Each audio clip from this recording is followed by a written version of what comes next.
Muy buenas. Abrimos la tranquera nuevamente. Aquí comienza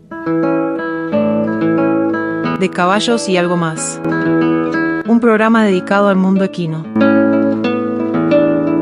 Idea, producción de contenidos y locución, médico veterinario Ariel Suárez. Acompaña a Pablo Nieto. Empieza el galope.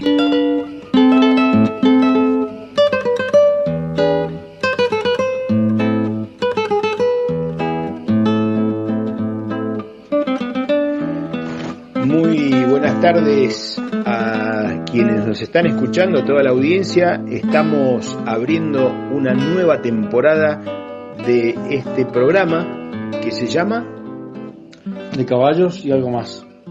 Ariel Suárez, médico veterinario, a cargo de toda la parte técnica e histórica. Sí, vamos a desarrollar temas técnicos como enfermedades parasitarias, alimentación, cuidados del casco y un fragmento de historia de caballos famosos, ¿no? en nuestro país y en el mundo. Bueno, la verdad que es una alegría volver a reencontrarnos con la audiencia, porque sabemos que, en distintos lugares se escucha el programa, hay mucha gente aficionada a todo lo que tiene que ver con el mundo del caballo, y hacia ellos y ellas está dirigido esta entrega, ¿no? Que va a ser, en lo posible, entendemos, semanalmente, este encuentro, donde por ahí nos vamos a poder dar un espacio para hablar de este tema que tanto nos interesa. En algún momento del programa van a salir las formas de comunicarnos, o sea, por ahí quienes quieran tener algún contacto, alguna duda, algo que quieran por ahí expresar o ver, para que a lo largo del programa podamos resolver o las cuestiones que por ahí les interese saber, o bien alguna otra consulta o sugerencia que tengan, que va a ser muy, muy bienvenida. Bueno, Ariel, y ahora ya entrando en lo que tiene que ver con lo que nos convoca para el día de hoy. ¿Qué tenemos para este primer programa de este nuevo ciclo de caballos y algo más? Bueno, hoy vamos a hablar de enfermedades parasitarias, que es un tema importante, y que si bien está un poco pasada la fecha ya de desparasitar, el que no lo ha hecho aún está a tiempo. Y en la segunda parte, de la parte de historia, vamos a hablar del caballo de Alejandro Magno, bucéfalo. Bien. Bueno, en relación entonces a lo que tiene que ver con la cuestión parasitaria, ¿no? Con esto es algo que por ahí es importante tener en cuenta, debido a que directamente impacta sobre la salud de los animales, ¿no? ¿Cómo uno puede darse cuenta de que un caballo tiene una parasitosis importante o está, transitando por este tema de tener parásitos? Bueno, un caballo con alta carga parasitaria puede estar delgado, puede tener el pelo algo hirsuto, se llama, puede rascarse, y en un estadio más grave puede presentar síntomas de cólico, que el caballo se tira al suelo, que manifiesta dolor, está inquieto, puede haber sudoración. Otro síntoma también puede ser diarrea en algún caso. Esos son en general los síntomas más comunes. O sea, hay una situación de decaimiento, podríamos decir, o sea, eso es lo que por ahí se nota en el animal. Sí, más decaimiento y como inquietud, ¿no? Inquietud. En un estadio leve. Eso sería una emergencia, pero un caballo que se rasque con mucha frecuencia también indica una carga parasitaria. Y bueno, ¿qué tipo de parásitos son los que atacan a los caballos? ¿Cuáles serían los...? Los parásitos se clasifican en dos familias, que son redondos y chatos. Estos parásitos adultos viven en el interior del tubo digestivo del caballo. Acá se reproducen, y los estadios intermedios, o las crías de estos parásitos, salen al ambiente y de esta manera contaminan a otros caballos, ¿no? Este es el ciclo más común de los parásitos gastrointestinales. Hay otro ciclo, que es el de una mosca, que se llama gasterófilo, que en realidad parece una abeja, pero es una mosca, y esta mosca le deposita los huevos en la mandíbula del caballo.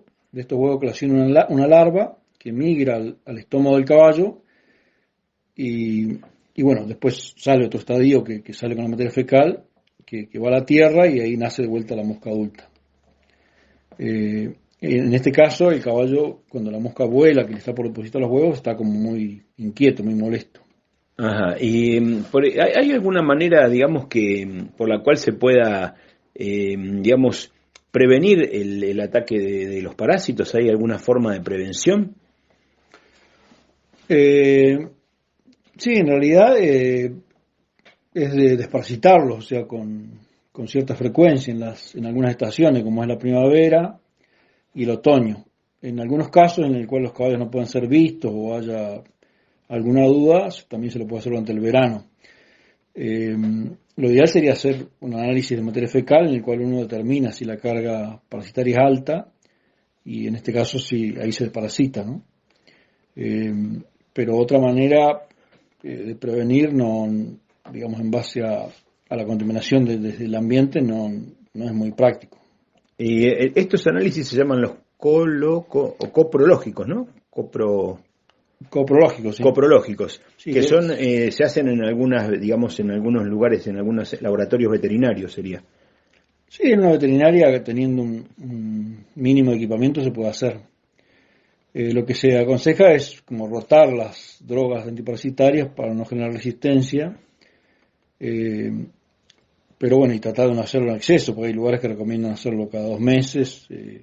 Yo lo que recomiendo es hacerlo primavera y principio de otoño, ¿no? Ajá.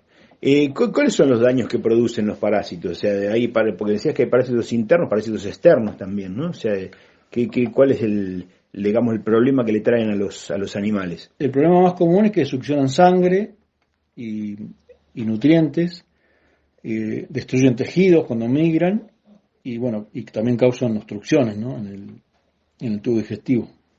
Y bueno, y esto que se manifiesta después en esto que decías, ¿no? Las diarreas, en el decaimiento, en este tema del pelo hirsuto, todo esto que estabas planteando como los síntomas. Con una alta cantidad de parásitos se manifiestan estos síntomas. Es como normal que un caballo tenga una carga, un número bajo de parásitos, pero cuando es muy alta, ahí vienen los problemas. Ajá. Bueno, entonces me parece que ha quedado claro un panorama general. No sé si queda algo más por plantear en cuanto a esto, Ariel, y digamos, por ahí podemos dar por lo menos concluida esta primera parte, ¿no? En relación a lo que tiene que ver con los parásitos.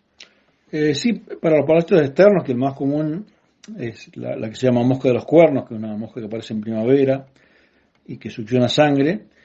Se aplican antiparasitarios sobre el lomo de los caballos y bueno, y esto las ahuyenta durante algunos días, ¿no? Bueno, entonces, dado más o menos este panorama, vamos a invitarlas a compartir un tema musical y ya arrancamos con lo que tiene que ver con la referencia histórica, ¿no? Y siempre, obviamente, referido al mundo de este animal que tanto queremos.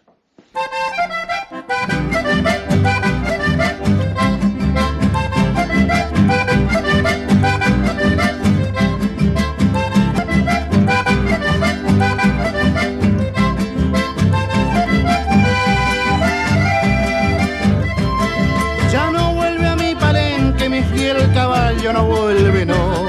Ya no relincha de gozo y triste, muy triste me encuentro yo. O en este mismo tiempo, hace 2 años que se marchó.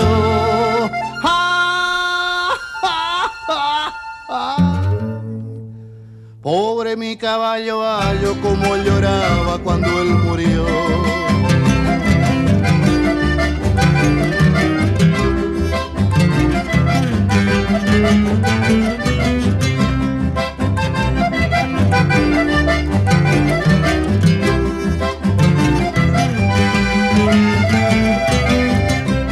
Lo atacó una peste fiera que de repente se lo llevó. Se revolcaba en el campo y como flecha me le fui yo.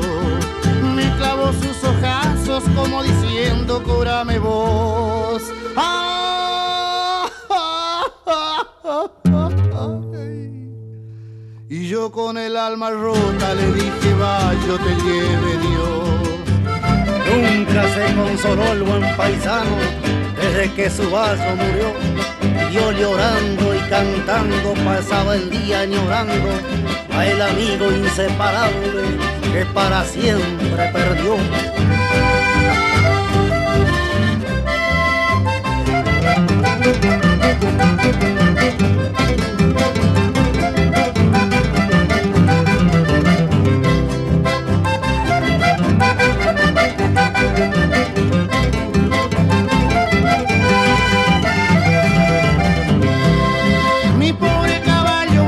Como una piedra se endureció, lo enterré en un pozo hondo en el potrero donde nació.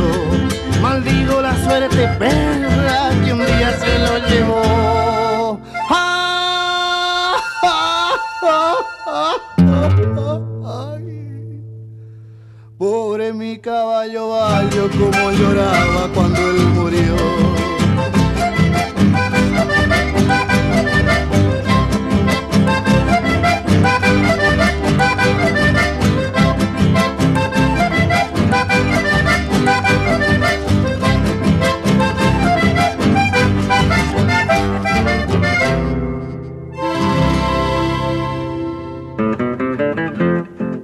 Estamos escuchando De Caballos y Algo Más. Programa dedicado al mundo equino.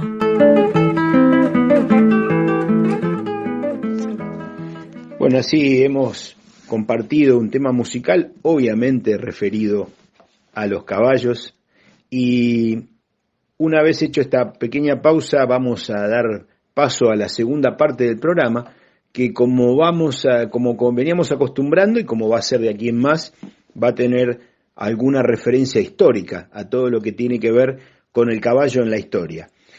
¿Nos podrías contar, Ariel, un poco de qué se trata esto que nos traes para el día de hoy? Hoy vamos a hablar de Bucéfalo, que fue el caballo de Alejandro Magno. Alejandro Magno era un príncipe macedonio.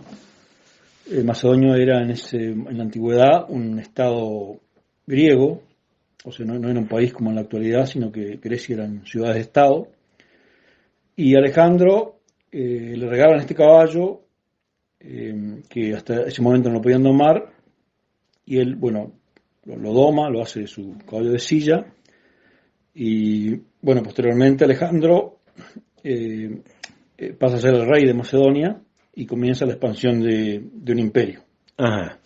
Bueno, entonces estamos hablando del caballo de Alejandro Magno, de Bucéfalo, ¿no? Y bueno, ¿cómo era este animal? ¿Cómo era Bucéfalo? Bueno, lo que se sabe es que era un caballo oscuro y de un porte algo mayor que los caballos que eran más bien medianos a chicos que usaban estos guerreros. ¿Cómo era el caballo de esa época? ¿Qué características tenía? O sea, ¿eran distintos a los que conocemos ahora? Sí, tal vez no había tantas razas especializadas, y las primeras caballerías del mundo antiguo no eran caballos demasiado altos, sino más bien de talla mediana. Pero bueno, después con el paso de los siglos fueron surgiendo distintos biotipos o distintas tipos de caballo para según lo que se quería, la caballería que se quería desarrollar. Claro, porque ahí aparecen, digamos, las razas que tienen determinados fines, ¿no? Estos caballos, por ahí, por lo que entiendo, deberían ser ágiles, y supongo que habrán entrado, ¿cómo habrá sido, digamos, su importancia para la guerra? ¿Qué trajeron una modificación? Al aparecer, digamos, las caballerías tienen que haber traído modificaciones a lo que tiene que ver con las estrategias de la guerra. Sí, acá estamos hablando aproximadamente del año 300 a.C., y bueno, en el mundo antiguo el caballo era principalmente usado en carros, ¿no? En estos carros iban lanceros y arqueros. Ajá. Las primeras caballerías que se conocen son estas, en las cuales eran montados, y bueno, su principal fin era irrumpir, digamos, con la velocidad del caballo, ya sea romper las filas o rodear al enemigo y también perseguir, ¿no? Pero era tal vez el arma más importante, ¿no? Pero digamos, el caballo, digamos, por un lado tenemos el caballo tirado tirando un carro, y por otro lado el caballo, el de silla, ¿no? O sea, el lancero que iba en una silla, o el guerrero que iba en una, digamos, montado, que era el caso de Bucéfalo, ¿no? En este caso. Claro, para Alejandro fue el arma tal vez más importante, y bueno, el uso era poder digamos, hacer una carga muy rápida y romper, digamos, la línea del enemigo. Ajá, ¿y cómo sigue la historia esta de Bucéfalo? ¿Cómo continúa la cuestión? Bueno, Alejandro comienza la expansión de un gran imperio y combate primero contra los persas, después conquista Egipto y bueno, sigue a lo largo de varios años hacia la India. Y en la India lucha contra un general que se llamaba Porus, en el cual vence a Alejandro, pero en esta batalla Bucéfalo es herido y muere a causa de las heridas después de esta batalla. Ajá. Y, o sea que en realidad primero pasó por una larga campaña Bucéfalo. Sí, se cree que lo montó hasta los 28 años. Ah, o sea que en realidad era un caballo bueno que duró bastante. Sí, es sin duda el caballo más famoso que ha existido. Bueno, ¿y qué pasó? ¿Qué hizo Alejandro cuando muere Bucéfalo? ¿Cómo sigue la cuestión? Y Alejandro le hace funerales propios de un rey y funda una ciudadela que denominó Bucefalia o Alejandría Bucéfalo. Pero bueno, esta ciudad se perdió, digamos, en la historia. Bueno, Alejandro, pocos años después de la muerte de su caballo, también muere, o sea, murió joven, a los 32 años aproximadamente. Y ahí, bueno, termina, su imperio se cae, ¿no? Ajá. Y, digamos, ¿qué hay en relación a este lugar? ¿Se sabe algo del sitio donde está enterrado Bucéfalo, donde está esta ciudad, Bucefalia? Bueno, si bien esta ciudad se perdió, o sea, en la historia, hace un par de años un arqueólogo español cree haber encontrado en Pakistán la tumba de Bucéfalo, pero son datos que todavía no se han confirmado, ¿no?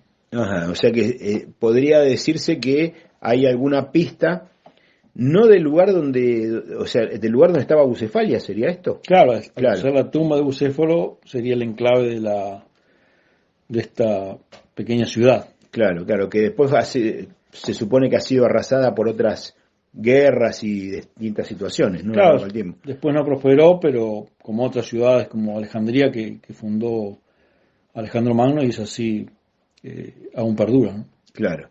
Bueno, en este caso, digamos, como para ir ya cerrando y planteando lo que va a venir, ¿cuáles serían los temas que nos van a convocar para el próximo encuentro, Ariel? En el próximo programa vamos a hablar de alimentación de los caballos. Bueno, creo que este es un tema también de mucho interés y que va a ser importante, sobre todo ahora que estamos entrando en invierno, ¿no? Que por ahí requiere alguna cuestión específica para poder determinar que el animal pueda pasar un invierno en buenas condiciones. Sí, seguro, es algo muy importante saber qué dar, cuándo y cómo dar, ¿no? Claro, porque por otro lado también se juegan cuestiones que tienen que ver con las cosas económicas, ¿no? Con lo que tiene que ver de la inversión que significa. Así que creo que va a haber mucha gente interesada en poder tener estos datos. Bueno, hasta aquí llegamos entonces. Sí, nos escuchamos en el próximo programa. Bueno, agradecemos entonces a todas las emisoras que por ahí repiten esta entrega. Los invitamos a una próxima la semana que viene y muchas gracias por la atención que nos han dispensado. Llegó el momento de desencillar. Hasta aquí los acompañamos con esta edición de Caballos y algo más. Los esperamos la semana que viene para iniciar una nueva charla. Agradecemos su atención.